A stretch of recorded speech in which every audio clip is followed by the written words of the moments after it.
Apa keuntungan investasi pikiran ya melalui ikut training dan pelatihan? Banyak ya teman-teman. Saya yakin teman-teman gak bisa sampai di titik ini karena belajar kan ya. Tapi kalau misalnya mau diringkas lebih jelas, ya bisa juga kita bikin listnya ya. 1. Pola pikir berkembang dari reaktif menjadi strategis ya. 2. Cara melihat masalah berubah menjadi peluang. Yang ketiga, kepercayaan diri meningkat karena pemahaman yang bertambah. Yang keempat, wawasan baru membuka sudut pandang yang lebih luas. Yang kelima, keputusan diambil lebih tenang dan terukur. Yang keenam, mindsetnya bertumbuh menggantikan mental yang stagnan. Yang ketujuh, kemampuan adaptasi terhadap perubahan tentu akan meningkat. Yang kedelapan, kesalahan masa lalu diolah menjadi pembelajaran yang sangat bernilai. Kesembilan, produktivitas naik tanpa harus bekerja lebih keras ya, karena punya metode baru ya. Kesepuluh, fokus hidup dan karir menjadi lebih clear ya. 11, cara berkomunikasi menjadi lebih efektif dan berpengaruh. 12, kepemimpinan tumbuh dari dalam bukan dari jabatan ya. Anda menyadari itu sehingga tahu harus diimprove yang mana. Kemudian motivasi menjadi stabil, bukan sesaat saja tapi long lasting, long term gitu ya.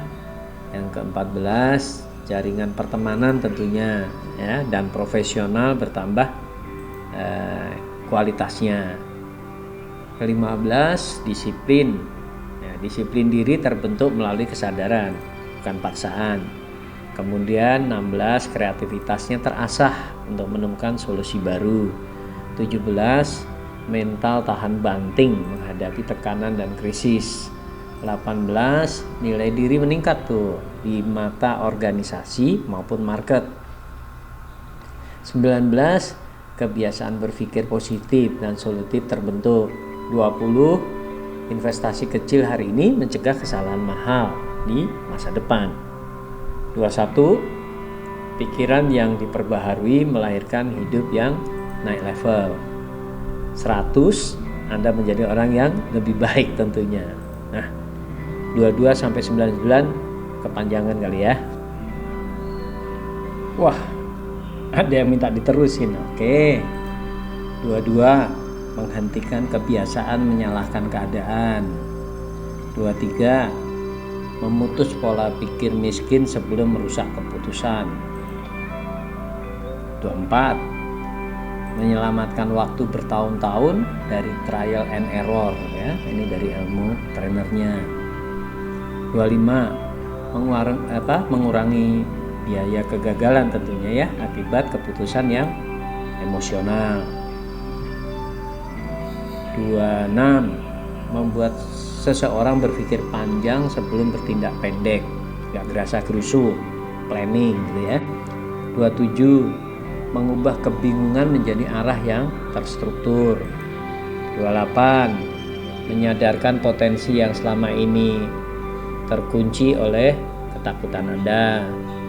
29, mengikis ego yang sering menyamar sebagai pengalaman. 30, menumbuhkan keberanian mengambil keputusan penting. 31, membentuk standar berpikir yang lebih tinggi dari lingkungan, dari rata-rata ya. 32, menjadikan kritik sebagai data, bukan serangan pribadi. 33, menguatkan mental saat hasil belum sesuai harapan. 34, menghentikan kebiasaan menunda keputusan strategis. 35, menajamkan intuisi dengan dasar logika yang kuat. 36, membuat seseorang lebih selektif dalam memilih peluang. Lanjut gak nih? Lanjut ya. 37, mengurangi ketergantungan pada validasi orang lain. 38, membentuk karakter tahan tekanan, bukan sekedar pintar. Termasuk Anda dengerin sampai 38 ini tahan tekanan. 39 membuat kesadaran bahwa hasil besar butuh proses yang benar. 40 menghindari dari keputusan mahal yang lahir dari kebodohan emosional. 41 melatih keberanian berkata tidak pada hal yang salah. Perlu dilatih kan tuh ya. Lanjut nggak nih? Lanjut ya. 42 menjadikan kegagalan sebagai bahan bakar, bukan beban. 43 mengubah reaksi spontan menjadi respon yang matang. 44 meningkatkan kualitas berpikir saat krisis terjadi. Kan banyak bencana nih, banyak krisis sekarang kan ya. 45 membentuk identitas baru pembelajar, bukan pengeluh. 46 menghentikan hidup dalam mode bertahan, mulai mode bertumbuh, bukan bertahan ya. 47 menyadarkan bahwa perubahan bukan ancaman tapi keharusan, dan memang harus ada perubahan. 48 mengajarkan berpikir sistemik, bukan yang instan. 49 mengurangi risiko tersesat di tengah pilihan yang banyak. 50 membuat hidup dikendalikan oleh kesadaran, bukan oleh keadaan. Ya, 50 dulu deh. Lanjut lagi nih. Oke. 51 membongkar ilusi ya, sibuk tapi tidak maju. 52 menghentikan kebiasaan hidup di bawah kapasitas diri. 53 menjadi berpikir jernih sebagai senjata utama. 54 menghapus mental nanti saja yang mencuri masa depan tuh. 55 menaikkan standar dialog batin dari ragu menjadi tegas. 56 mengubah ketakutan gagal menjadi keberanian bertindak. 57 membuat arah hidup ditentukan nilai, bukan tekanan. 58 menjadikan kesadaran sebagai fondasi setiap keputusan besar. 59 memutuskan ketergantungan pada kebetulan dan keberuntungan. 60 mengajarkan seni menunda kesenangan demi hasil jangka panjang. Bisa juga kan. 61 membentuk ketahanan mental saat dunia tidak bersahabat ya. Namanya kehidupan pasti ada up and down-nya kan. 62 menguatkan kendali diri di tengah distraksi tanpa batas. 63 menjadikan pikiran disiplin sebelum tindakan dilakukan. 64 mengganti reaksi impulsif dengan kalkulasi yang baik. 65 menyadarkan bahwa kenyamanan berlebih adalah jebakan. Itu kalau training bisa begitu tuh. 66 mengaktifkan keberanian mengambil tanggung jawab penuh. Nah, kalau mau naik kan harus tanggung jawab ya.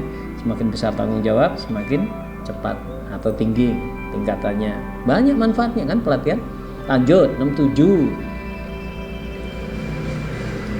membentuk kesadaran bahwa harga pertumbuhan itu selalu ada. 68 melatih pikiran untuk berpihak pada solusi, nggak usah pakai drama. 69 ini seru nih. Mengubah tekanan menjadi alat pemurnian karakter gitu ya. 70 membantu seseorang berdiri tegak saat nilai diuji.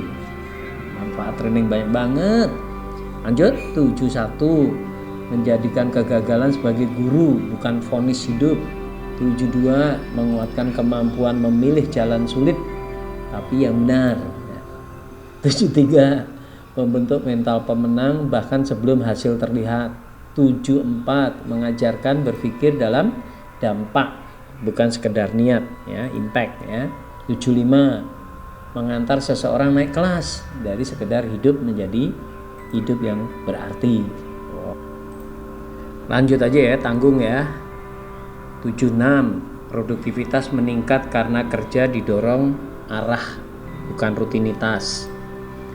77, waktu kerja menghasilkan output, ya, bukan sekedar hadir absen. 78, setiap ide ditimbang dengan dampak bisnis yang jelas. 79, keputusan cepat tanpa mengorbankan kualitas hasil, ya. 80, energi tim difokuskan pada aktivitas bernilai tinggi. 81, profit tumbuh dari efisiensi berpikir, bukan lembur yang berlebihan, ya. 82, kesalahan operasional menurun karena sistem dipahami, bukan ditebak, nggak ada reward. 83, kinerja tim naik karena tujuan dipahami secara bersama. 84, kolaborasi menjadi mesin percepatan, bukan sumber konflik. Nyelesain konfliknya juga bagus, ya. 85, target dicapai dengan strategi, ya, bukan tekanan semata, tapi penuh strategi long term. 86, setiap peran memberi kontribusi nyata pada hasil akhir. 87, organisasi bergerak serempak karena arah jelas dan disepakati. 88, inisiatif individu berubah menjadi nilai kolektif. 89, berpikir sebagai pemilik nih, bukan penonton. Nah, karyawannya keren jadinya kan. 90, budaya kerja bergeser dari reaktif menjadi proaktif, ya, lebih antisipatif terhadap perubahan kan. 91, inovasi lahir dari keberanian mencoba, bukan takut disalahkan. 92, masalah diselesaikan tuntas, tas, tidak diwariskan ke unit lain atau lempar bola panas. 93, keputusan berbasis data menggantikan asumsi, ya, dan kebiasaan lama. 94, proses kerja dipercepat tanpa mengorbankan akurasi. Organisasi tumbuh, itu nomor 95, organisasinya jadi tumbuh karena pembelajaran menjadi kebiasaan kan. 96, kinerja individu selaras dengan tujuan strategis perusahaan. 97, hasil kerjanya jadi terukur, transparan, dapat dievaluasi, gitu kan. 98, kepercayaan stakeholder meningkat karena konsistensi hasil dari tim. Wah, keren. 99, organisasi maju bukan karena orang sibuk, ya, tetapi karena semuanya berpikir maju. 100, itu saya sebutkan kan setelah 21 kemarin itu, ya 100 menjadi pribadi yang lebih baik gitu, ya, timnya. 101, nah, mau ditantang sampai 1000, ya nyampe, karena memang training itu memiliki banyak sekali manfaat. Oke, selamat berinvestasi di pikiran karyawan, kemudian bangun karakter yang sangat baik, produktif, sehingga kontribusinya terhadap organisasi nyata dan besar. Lebih besar kontribusinya dibanding yang Anda bayarkan. Thank you.